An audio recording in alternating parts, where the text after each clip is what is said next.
Hi అందరికీ. ఎలా ఉన్నారు? నేనైతే ఈరోజు మంచి రెసిపీతో మీ ముందుకొచ్చేసాను. గుత్తి దొండకాయ కర్రీ. తిన్నారంటే మామూలుగా ఉండదండి మరి. సో, రెసిపీ ఏంటో చూసేద్దామా? ముందుగా మిక్సీ జార్ తీసుకొని అందులో ఆనియన్స్, అలాగే అల్లము, వెల్లుల్లి, ధనియాలు, చెక్క, లవంగం ఇవన్నీ వేసేసుకొని మెత్తని పేస్ట్‌లా చేసేసుకోండి. చూసారు కదా! ఈ విధంగా మెత్తని పేస్ట్‌లా అయిపోతుందన్నమాట.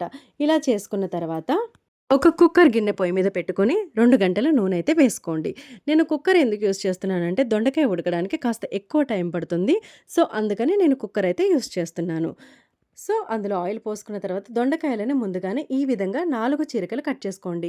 గుత్తి వంకాయ కర్రీకి ఎలా అయితే కట్ చేసుకుంటామో వంకాయని అలా అన్నమాట. అలా కట్ చేసుకున్న దొండకాయల్ని ఆయిల్ వేగిన తర్వాత కుక్కర్ గిన్నెలో వేసి కాసేపు వేయించండి.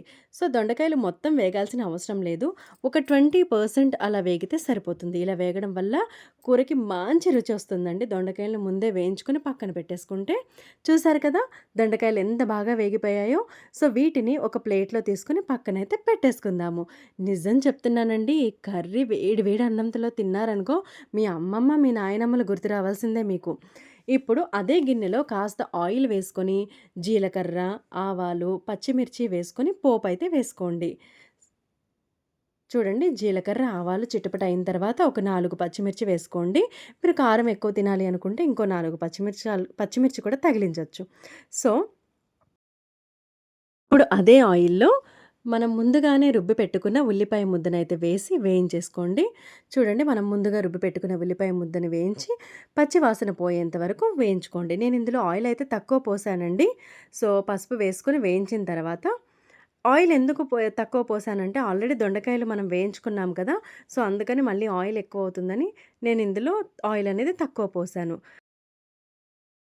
ఇప్పుడు ముందుగా 2 టమాటాలను కట్ చేసి పెట్టుకోండి. ఆ టమాటాలను ఆ ఉల్లిపాయ ముద్దలో వేసి కాస్త 2 నిమిషాలు మగ్గనివ్వండి. టమాటాలు మగ్గడానికి ఎక్కువ టైం అయితే పట్టదు. ఒక 2 నిమిషాల్లో టమాటాలనేది మగ్గిపోతాయి. ఇంకా కుక్కర్‌లో మూత పెడతాం కాబట్టి ఇంకా ఎక్కువ ఉడుకుతాయి కాబట్టి ఒక 2 నిమిషాలు పెడితే సరిపోతుందన్నమాట. టమాటాలు మగ్గిన తర్వాత మనము 2 చెంచాల ఉప్పు, అలాగే 2 చెంచాల కారము, అలాగే ధనియా పౌడర్. నేను ఈ ధనియా పౌడర్‌ని ధనియాలు వేయించి మిక్సీ వేసి పౌడర్ చేసుకొని ముందుగానే స్టోర్ చేసి పెట్టుకుంటాను. నేనైతే అదే వాడతానండి. సో, ధనియా పౌడర్ ఇవన్నీ వేసిన తర్వాత ఇవి కాస్త పచ్చిదనం పోయేంత వరకు మన ఉల్లిపాయ పేస్ట్‌లో ఒక 2 నిమిషాలు వేయించండి. వేయించిన తర్వాత చూడండి కారం వేసాం కదా! సో, కర్రీ అనేది అడుగంటుతూ ఉంటుంది. ఇప్పుడు కాస్త వాటర్ పోసుకోండి మన గ్రేవీ కోసం.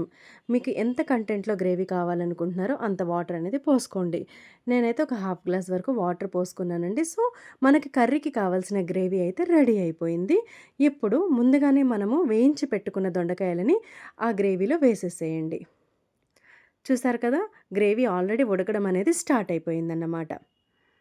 దొండకాయలు వేసిన తర్వాత ఇప్పుడు దాంట్లో నేను ముందుగానే నానబెట్టి పెట్టుకున్న చింతపండు రసం వేశానండి. ఒక నిమ్మకాయ సైజ్ అంత చింతపండు తీసుకొని నానబెట్టుకొని చింతపండు రసం అనేది వేసేసేయండి.